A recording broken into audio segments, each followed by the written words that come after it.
राधे राधे। ज्योतिष शास्त्र में योगों का बहुत बड़ा महत्व है। योगों से ही हम किसी भी तरह का मुहूर्त हम निकालते हैं। ये दैनिक जो पंचांग होता है हमारा, उसके जो 5 अंगों में से एक अंग है। ये 5 अंग होते हैं: तिथि, वार, नक्षत्र, योग और करण। तो योग जो हैं वो सूर्य और चंद्र की विशेष दूरियों से की जो स्थितियां बनती हैं उससे ही योग का निर्माण होता है कि इतनी दूरी पर अगर सूर्य और चंद्र हैं तो वो एक तरह का योग निर्मित होता है। तो इस तरह से इनकी दूरियों से ही योग का निर्माण होता है। तो ये जो योग होते हैं हमारे जीवन में इनका बहुत बड़ा प्रभाव होता है कि ये योग व्यक्ति के बहुत 27 तरह के योग हैं और ये शुभ भी होते हैं और अशुभ भी होते हैं, इनमें से कई योग। तो ये हर योग में कोई ना कोई स्पेसिफिक कोई कर्म हम निर्धारित होता है कि इस योग में अगर ये वाला काम करें तो वो अच्छा रहता है।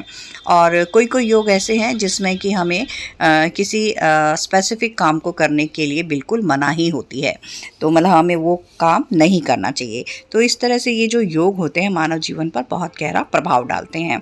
तो आइए कल की इसके पार्ट 1 की सीरीज़ में हमने 13 योग तक हमने धृति योग तक हमने कल जाना और आज हम बाकी के जो योग हैं उसकी हम शुरुआत करते हैं। तो इसका जो 14वां योग है वो होता है शूल योग।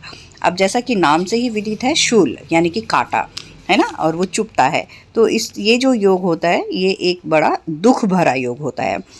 वैसे तो इस योग में कोई भी काम कभी पूरा नहीं हो पाता है। अगर इस योग में अगर हम किसी काम की शुरुआत कर लें तो उसका पूरा होने में ही बहुत कठिनाई का हमें सामना करना पड़ता है। लेकिन अगर कोई बहुत कोशिश करने पर अगर ये काम पूरा हो भी जाए तो वो शूल की तरह से हृदय में एक चुभन सी पैदा करता रहता है। तो इस तरह से ये एक अशुभ योग है। और 15वां योग होता है वो है गंड योग। इस योग में किसी भी काम की शुरुआत करना अड़चनों को न्योता देने के समान होता है तथा कभी कभी कोई मामला हल नहीं होता। जैसे कि गांठें खोलते खोलते इंसान थक जाता है लेकिन फिर भी काम सही सफल नहीं हो पाता है।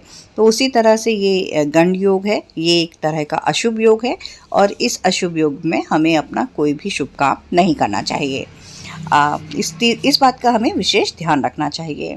16वां जो योग होता है वो होता है वृद्धि योग। तो इस योग में कोई भी नया काम या जो अगर हम कोई नया अपना रोजगार करना चाहते हैं तो उसके लिए सबसे बहुत अच्छा योग होता है। जैसा कि नाम से ही है वृद्धि, तो इस योग में किया गया कोई भी काम में कोई रुकावट भी नहीं आती है और उसमें वृद्धि होती रहती है। तो एक चीज़ इसमें ये कही जाती है वृद्धि योग के लिए विशेष तौर पर कि जब वृद्धि योग होता है तब हमें अपना कोई भी ऋण, कर्जा, लोन नहीं लेना चाहिए। क्योंकि अगर जब वृद्धि योग में अगर कोई कर्जा ले लिया जाता है तो उसको चुकाना बहुत मुश्किल हो जाता है। वो ऋण बढ़ता ही जाता है। तो इस बात का विशेष ध्यान रखना चाहिए। और 17वां जो योग होता है ध्रुव योग। ये एक स्थिर योग होता है और किसी भवन का निर्माण करना इसमें पुण्य फलदायक रहता है क्योंकि स्थिर योग है। परंतु बस इसमें स्थिर काम ही हमें करने चाहिए। भवन निर्माण का काम इसमें विशेषतया हमें करना चाहिए ध्रुव योग में। परंतु इसमें कोई भी अस्थिर कार्य जैसे वाहन लेना इस योग में कभी भी हमें नहीं करना चाहिए। और 18वां योग होता है व्याघात योग। इस योग में यदि किसी का भला भी अगर आप करेंगे तो भी नुकसान ही होगा। इस योग में यदि किसी कारण कोई गलती भी हो जाए तो भी अगर गलती से भी मतलब कोई चीज़ इंटेंशन ना हो लेकिन गलती से हो गया तो भी उसके भाई बंधु उसका साथ इसलिए छोड़ देते हैं कि उसने जानबूझकर ही ऐसा किया होगा। अर्थात इस योग में किए गए कामों में विघ्न बाधाएं ही आती हैं और मतलब नुकसान ही होता है। आप अच्छा भी सोचेंगे तो भी आपको बुराई ही मिलेगी।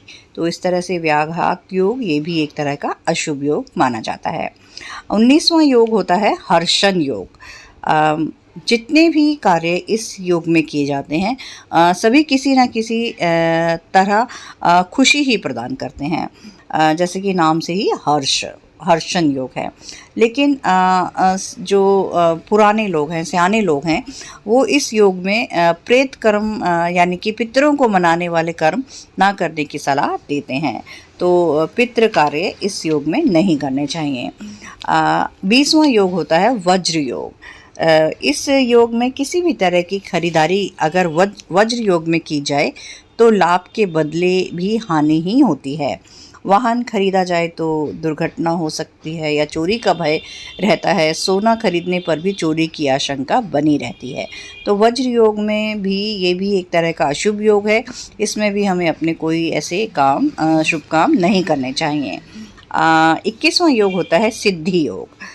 जैसा कि नाम से ही है, इस योग में प्रभु का नाम लेने या किसी भी मंत्र की सिद्धि के लिए ये एक बहुत ही बढ़िया योग होता है। और इस योग में जो भी कार्य शुरू किया जाएगा उसमें निश्चय ही सफलता मिलती है। तो ये एक बहुत ही शुभ योग है। 22वां योग होता है व्यतिपात योग। इस योग में किया गया कार्य हानि पहुंचाता है और किसी का भला करने पर भी हानि ही होगी। आपको अपयश ही मिलेगा। आपकी कभी भी सराहना प्रशंसा नहीं होगी। तो व्यतिपात योग भी एक तरह का अशुभ ही योग है। और 23वां योग है वरयान योग। इस योग में मंगलदायक कार्य में वरयान यानी आगे सफलता प्रदान करता है। वरयान योग सफलता प्रदान करता है, मगर पाप कर्म या प्रेत कर्म में हानि पहुंचाता है। इसलिए कोई भी पितरों का काम इस योग में नहीं करना चाहिए। और 24वां योग है परिघ योग। इस योग में शत्रुओं पर विजय अवश्य मिलती है। तो अगर मतलब आपके शत्रु अगर मतलब आपके लिए कुछ अगर कर रहे हैं, मतलब बुरा चाह रहे हैं, बुरा कर रहे हैं, तो आप परिघ योग में उनकी बातों का जवाब दे सकते हैं। तो उसमें आपको विजय ही मिलेगी। 25वां योग होता है शिव योग। इस योग में किए गए सभी मंत्र शुभ फलदायक होते हैं। आप अपने मंत्रों की सिद्धि कर सकते हैं। इसमें ईश्वर आपके हमेशा उनकी कृपा आपके ऊपर बनी रहेगी। 26वां योग होता है सिद्ध योग। यदि किसी गुरु से ज्ञान लेकर किसी मंत्र पर ध्यान करना हो तो यह उत्तम योग है। इस योग में जो भी कार्य सीखना शुरू किया जाए तो उसमें हमें पूरी तरह से सफलता मिलती है। और इस योग में हमें भोग विलास से भी दूर रहना चाहिए। तो ये योग किसी भी काम को सीखने के लिए बहुत ही उत्तम योग होता है और उसमें हमें सिद्धि मिलती है। 27वां योग होता है साध्य योग। इस योग में अगर किसी ने विद्या या कोई विधि किसी से भी सीखनी हो तो ये योग भी अति उत्तम होता है किसी भी कार्य को सीखने के लिए।